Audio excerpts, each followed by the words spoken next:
Mesdames, Messieurs, bonjour et merci de nous prêter attention ce dimanche 13 novembre 2011. Monsieur Faisal Chicha, président de la commission de Zarzis pour le développement durable et la coopération internationale, sera notre troisième invité. Nous parlerons avec lui d'immigration irrégulière, un phénomène qui prend aujourd'hui de l'ampleur et dont s'occupe l'association qu'il préside. Il est professeur de communication chargé de cette tâche au sein de la FAO. Pont et Passerelle a rencontré Abdelmejid Chahar à Rome et a évoqué avec lui plusieurs sujets concernant la Tunisie et son avenir politique. Nous allons parler maintenant d'immigration irrégulière avec notre invité M. Faisal Chicha, président de l'association de Zarzis pour le développement durable et la coopération internationale. Bonjour. Bonjour. M. Faisal Chicha est également coordinateur général du projet Migration et Développement, projet dont nous allons parler aujourd'hui. Alors, si vous nous présentiez ce projet. Exactement, donc le projet Migration et Développement entre dans le cadre d'une initiative conjointe de la Nations Unies et des Nations Unies et de la Commission européenne. Donc l'association de Zarzis pour le développement durable et la coopération internationale a pu bénéficier d'un financement donc de la deuxième phase de ce projet. Et spécialement, donc, on va s'intéresser à l'immigration irrégulière. Donc, nous avons commencé à partir au début du mois de septembre par l'installation d'un centre. D'abord, si on parlait de la première phase. Oui, donc, exactement. Donc, la première phase, plutôt, on s'intéressait au rôle, comment mettre en évidence le rôle des migrants dans le développement donc de leur pays d'origine, que ce soit à travers la création des entreprises et par la suite la création de l'emploi. Et ça a été, il y a un autre volet sur lequel nous avons aussi travaillé, c'est l'information, donc fournir des informations aux migrants pour qu'ils soient au courant surtout de leurs droits en France aussi bien qu'en Tunisie. En France ou en Europe? Seulement en France?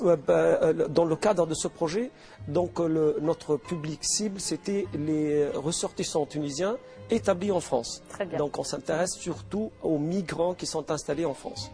Voilà. C'était en gros donc les thèmes sur lesquels nous avons travaillé pendant la première phase.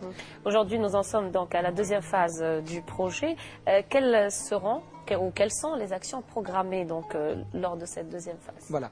Donc, lors de cette phase, nous avons commencé premièrement par installer un centre d'information et d'accompagnement des migrants. Donc il y a eu un premier centre à Zarzis, mais il faut préciser qu'il est destiné en fait à tous les ressortissants tunisiens. Qu'ils soient de Zarzis ou d'autres villes. Donc d'ailleurs ils peuvent nous contacter soit par téléphone, soit par mail ou à travers le site web que nous avons créé et qui est dédié à ce projet. Voilà. Alors, vous rappelez l'adresse du donc site web? c'est www. Voilà, .infomigration.org. Infomigration.org. Très bien. Voilà. Donc, il y a eu l'installation de ce centre à Zarzis et en même temps, il y a eu l'installation d'un autre centre à Montpellier. Parce qu'il faut préciser que ce travail, il est en partenariat avec l'association Jasmin d'Orient de Montpellier et l'association AMIAS, qui est l'association pour l'intégration, la médiation et l'aide sociale, donc, et le collectif 17 avril.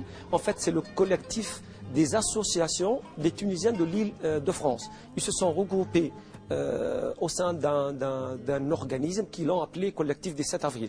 Et on travaille en étroite collaboration pour, comme je l'ai précisé au début, donc faire face à ce phénomène de l'immigration irrégulière.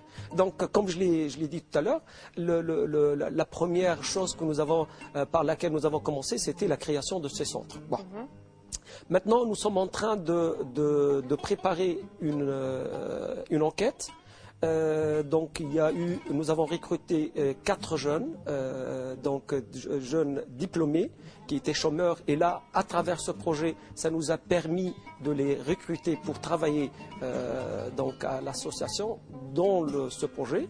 Et leur rôle, c'est de sillonner pratiquement toutes les régions du sud, Sfax, Gebes, Tataouine et Mednine, pour prendre toutes les informations concernant les jeunes qui ont déjà immigré d'une façon irrégulière et qui ont décidé de revenir en Tunisie. Bon.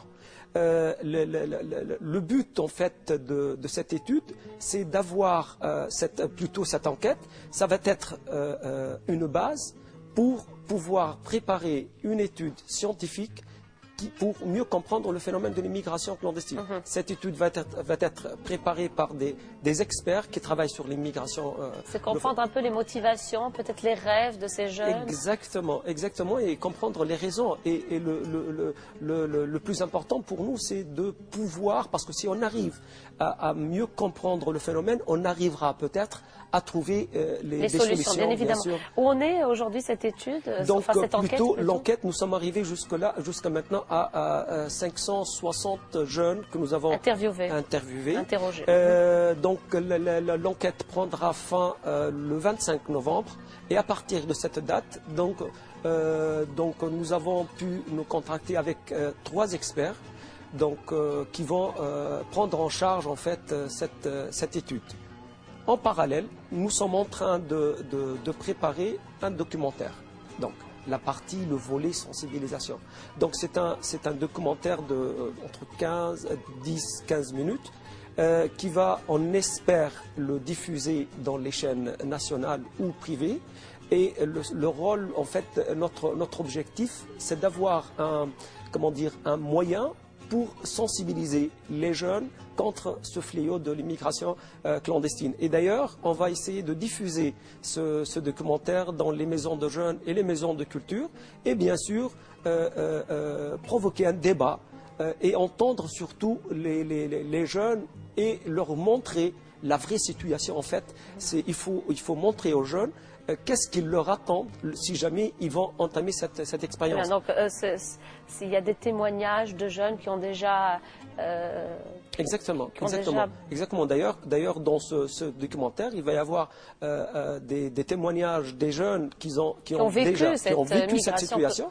Et d'ailleurs, pour mieux aussi comprendre les raisons qui les ont poussés à partir et à revenir. Et les risques qu'ils encourent aussi. Et les risques qu'ils ont encourus aussi. Mais ce qui est important, les raisons qui les ont poussés à revenir. Parce que là, il faut signaler que vraiment, ils étaient dans la galère. Donc, pratiquement, ils n'ont pas trouvé des moyens où ils peuvent être hébergés. Ils n'ont pas trouvé de quoi manger. Donc, c'était des situations lamentables.